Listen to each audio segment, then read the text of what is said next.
Noah walked with God because Noah accepted God's standards.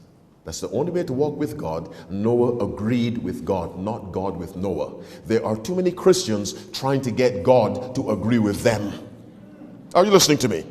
And so the Bible says, remember the Sabbath day to keep it holy. 6 days shalt thou labor and do all thy work, but the seventh day is the Sabbath. Most people say, no, the first day, Sunday. So they want God now to agree with them. It doesn't work. We must agree with God. God says, thou shalt not commit adultery. And we say, but Father, I only committed with one person, so I am faithful in my adultery. This is monogamous adultery. No, no, no, no. We must see things. God said, don't do it, then I don't do it. That's the way to walk with God. You don't negotiate with God. You accept his way, unchanged, unedited. And so Noah walked with God. He was a just man and perfect in his generations, and Noah walked with God. Now we go to verse 1 of chapter 7, and we encounter our word for tonight. The subject, what is righteousness?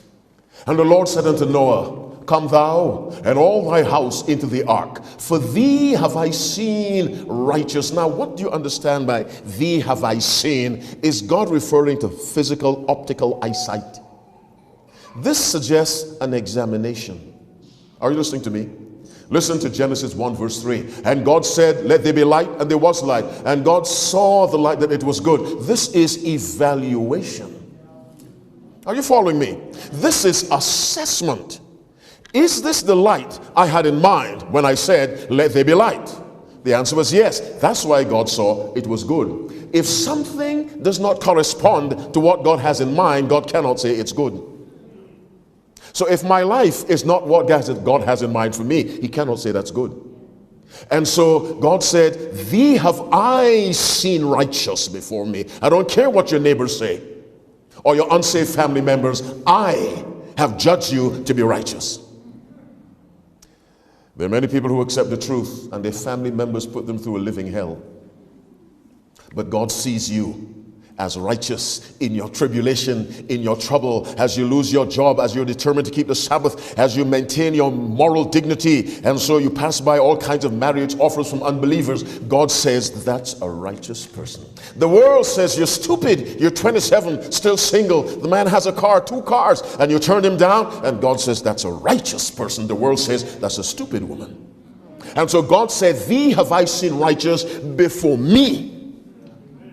And remember, God does not see as man sees. And so righteousness now is contrasted with all that we read in Genesis 6, 1 through 7. Righteousness is cooperation with God. Righteousness is walking with God. And to walk with God, we must agree with God.